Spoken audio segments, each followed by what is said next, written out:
Why are people mean? Don't take it personally. Why are people so mean? Seems to be a plaintive cry across the internet. Although the issue may be more prevalent online due to the anonymity and accessibility, it is by no means limited to the online community. Yet, other people's meanness impacts us more than it really needs to. The more that people can recognize that the meanness they experience from others is either unintentional or is more about the mean person rather than about them, the less they personalize the meanness and the less impact it has on them. What is personalizing? Fran focused on doing a good job at work, and because she tended to not spend much time chatting with her coworkers, she tended to accomplish a great deal. In fact, it was apparent to everyone that she was able to complete more tasks than her coworkers, who spent a great deal of time on their phones, playing on the internet, and talking with one another. One day, one of her coworkers came out of the supervisor's office and verbally attacked Fran. "I just got in trouble and it's all your fault. You make everyone else look bad by being such a brown-noser." Fran, shocked and hurt, felt bad about herself because someone was angry with her. Obviously, Fran hadn't done anything wrong. The problem in this situation was the coworker who was directing her anger at Fran rather than taking responsibility for her own behavior. This misdirected self-protective behavior often occurs when someone has problems with insecurity, which frequently leads to jealousy and blame. However, even though Fran wasn't wrong, she still suffered the consequences of the coworker's wrath. In fact, this is the purpose of such behavior. By blaming the problem on someone else and causing them to feel bad, the coworker could feel better. Personalization is interpreting someone's behavior as being about you or due to you, and then feeling bad about yourself. If Fran could recognize that the coworker's attack was due to the coworker's personal problems and had nothing to do with her, she could more easily shrug it off and not suffer the consequences of it. Why are so many people mean? I don't believe most people are mean people. However, under the right circumstances, most people can be mean. For example, about 50 years ago, Milgram conducted his famous obedience studies, which involved telling the subject that a person in the next room was attached to a machine that delivered electric shock. Unknown to the subject, the device was not actually attached. The subject was to ask this person questions and to deliver a shock by flipping a switch on the machine in front of them. The device had a dial on it clearly labeled from mild to dangerous. The researcher told the subject to increase the amount of shock with each wrong answer. Although most people deny that they would turn the dial to dangerous and shock someone when told to do so, Milgram found that nearly 70% of the subjects obeyed the researcher and increased the shock to the dangerous range even when they heard screaming and finally silence from the next room.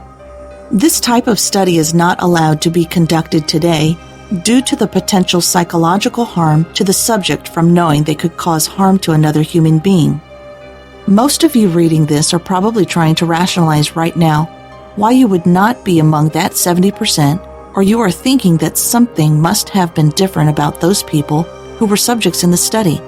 However, the research and other similar research was conducted with different variations, showing the same type of outcome. I believe that this research shows what I stated earlier, that under the right circumstances, most people can be mean. The circumstance in this research was the pressure to obey, the pressure to conform, the stress of the situation, and the fear of authority. These are only some of the circumstances that may contribute to people doing mean things, even when they are not mean people. Mean people are noticeable. Often there appears to be so many mean people in the world around us because the behavior of mean people tends to be more noticeable. One reason for this is probably the way our brains are wired for survival. According to Rick Hanson, author of Buddha's Brain, we need to be especially observant of the negative things in our environment because those are the things that are most likely to harm us. As a result, those most likely to survive and pass their genes to the next generation were those who were particularly sensitive to danger in the environment. Another reason mean people are more noticeable is that their behavior is often particularly offensive and hurtful. We are more likely to notice and dwell on the person who cut us off in traffic rather than the person who let us merge. The more malicious the behavior, the more likely we are to be distressed and to dwell on what occurred. However, this supports my position that meanness isn't the norm. For instance, notice what stories make the news. The nature of news is that it is unusual, or it has an extreme impact on people's lives. A good example is that the West Nile virus, that had significantly fewer episodes and fatalities than the flu, got much more media attention. Or a major airplane crash, because it is so rare, will get extensive coverage. And certainly, anything negative tends to generate more media focus than positive things.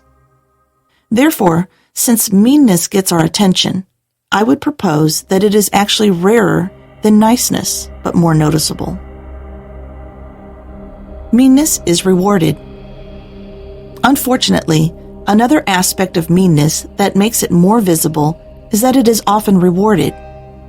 Sometimes the reward can be tangible, such as a ruthless businessman being rewarded by making more money. However, it can also be rewarded with attention or escalation of conflict. It varies with each person what sort of reward is meaningful. Although for meanness to continue, there must be some sort of reward to the perpetrator. We will examine this further as we look at the different reasons for meanness. Unintentional versus malicious meanness. Although I tried to organize the types of reasons for being mean from unintentional to malicious, I recognize that a case can be made for maliciousness or unintentional meanness in almost any of the categories. However, I believe that in general, the following categories represent a continuum of meanness from unintentional to malicious. Unintentional meanness refers to behavior or statements that the recipient may perceive as mean, but they weren't intended to be hurtful. Whereas malicious meanness is behavior or statements that have the purpose of hurting the recipient. The idea of a continuum is that most mean behavior is a mixture of intentionality. Also, much of intentional meanness may not be severe enough in its impact to be considered malicious. Therefore, malicious meanness for the purpose of this article and the categories I have created is considered both intended and extreme. Reasons for meanness. The following reasons for meanness are listed in order, to the best of my ability, from the unintentional situations that may be perceived as being mean, to the reactive situations in which people are mean, to the situations with malicious intentions. Reason 1. Lack of skills, knowledge, or awareness.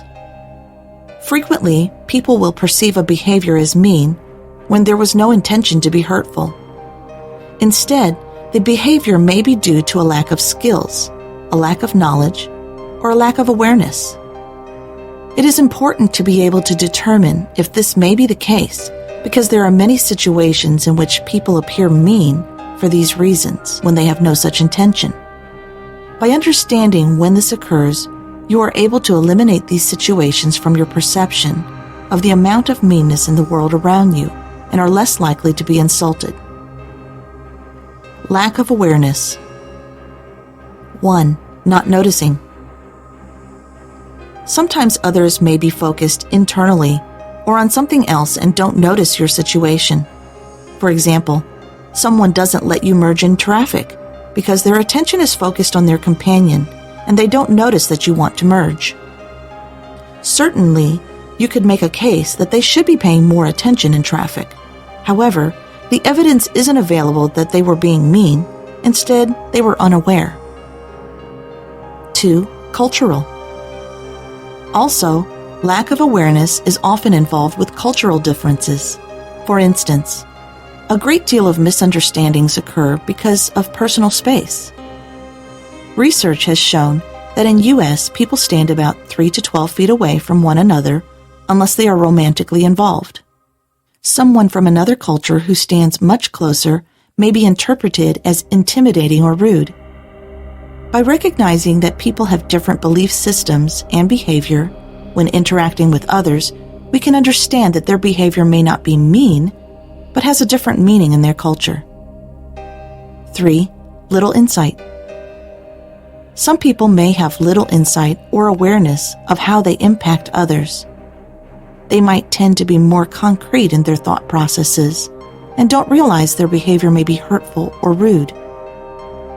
For example, a simple question such as, "How old are you?" may have much undercurrent of meaning.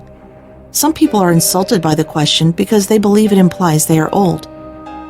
Someone with little insight about others' feelings may not realize that they insulted someone. Lack of skills. 1. Social skills. Some people may have poor social skills. They may not have been taught the proper social skills, or they may not have enough experience with social interaction to have learned the skills. As a result, they may be awkward interacting with others. For instance, someone who is shy or has Asperger's syndrome may not make adequate eye contact. Some people may not know certain skills, such as solving problems assertively. When they are attempting to learn these skills, they may not be able to find the right words or tone of voice that comes with more experience. When people are first learning these skills, they may appear more aggressive than they intend. 2. Tone. Some people have difficulty in communication because they lack the skill of expressing the right tone. This can occur in spoken communication, but especially is problematic with written communication.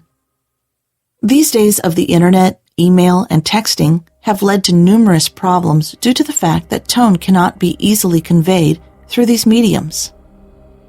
I have had clients read emails or texts to me they maintained were insulting. And certainly, when read with the tone of voice they used, they were insulting. However, when I read the emails out loud without the tone, the message was entirely different. Another problem is that certain types of humor or sarcasm can be very difficult to use the right tone and can be easily misunderstood. For instance, I have a very dry sense of humor that can work well with the proper nonverbals, but is difficult to communicate in writing. I made the mistake when I first wrote articles for my website to write the way I communicate verbally. I made a joke that a reader mistook as an attempt to manipulate and was highly insulted. Therefore, when I write now, I try to keep in mind that people from different backgrounds all over the world will be reading my articles. I can't prevent all misunderstandings, but I can stay away from teasing and dry humor, which can be easily misunderstood. Reason 2. Miscommunication, misunderstanding. Communication involves at least two people. At any particular point, one person is conveying information and the other is receiving information. Problems can occur anywhere in the process. Miscommunication is when the individual conveying information makes errors in the process of communicating. Such errors can include inaccurate word choice, nonverbals that aren't in sync with the words used, not taking into consideration the audience and possible interpretations based on the characteristics of the listener. Misunderstanding is when the receiver of the information misinterprets the communication. Communication problems are usually not intentional, and by resolving the inaccuracy in the communication, the problem can usually be resolved. I worked with a husband and wife once who were aggressively arguing for a good part of the session. I noticed that both of them kept using the same word in their argument, and I asked them each to define it for me. What they discovered is that they had totally different definitions of the word, and by understanding the other's definition, they were able to resolve the argument. Negative assumptions. A common reason for misinterpretation are assumptions made by the listener. Sometimes these assumptions are as simple as believing they know what is going to be said and responding without listening thoroughly. Other times, they may negatively interpret based on their own biases or fears. For instance, someone with social anxiety may interpret, "I'm busy tomorrow and can't have lunch with you," as meaning, "I don't like you." When someone engages in this type of assumption making, often referred to as mind reading, because they think they know what the other person is really thinking, they may sometimes react accordingly. For instance, the person who believes that the other person doesn't like him or her may tend to withdraw.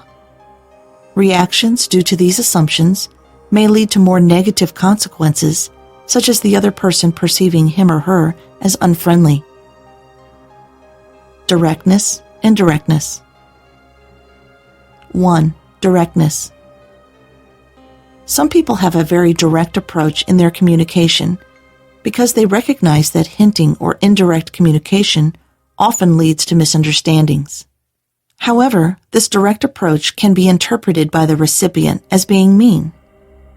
For instance, directly stating, "I'm not interested in dating you, thank you anyway," can be viewed as mean when in reality it may be less hurtful than the indirect approach of not returning phone calls.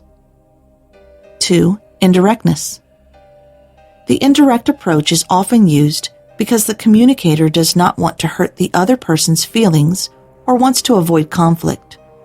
However, this approach often leads to a great deal of miscommunication and often more hurt feelings in the long run. 3. Lack of social anxiety. Some people who lack social anxiety may be fairly blunt in their communications because such directness would not affect them negatively. Therefore, it doesn't occur to them that such communication may be offensive to some people. In fact, most of us communicate with others in a way that would be okay with us and don't consider that other people may respond better to a different approach. So we treat others the way we would like to be treated